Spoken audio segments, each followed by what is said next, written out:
সারাংশ যে মুসলমান নিধন করো, মুসলমানদেরকে এই দেশ থেকে বিতাড়িত করো। প্রকাশ্যে বলতে পারে না, কিন্তু আকার ইঙ্গিতে কিন্তু তারা এভাবেই কাজ করছে। পরিষ্কার বক্তব্য, যদি এই দেশ থেকে ইসলাম ও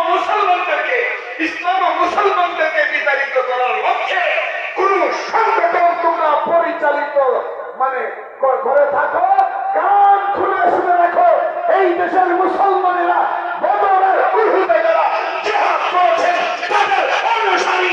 অতএব এই মুসলমানেরা প্রয়োজনে আবারও বাংলাদেশে বদরের উহুদ কায়েম করবে, এরপরও এই বাংলাদেশকে ইসলাম শূন্য হতে দেবে না। ঠিক কিনা আওয়াজ করে বলেন?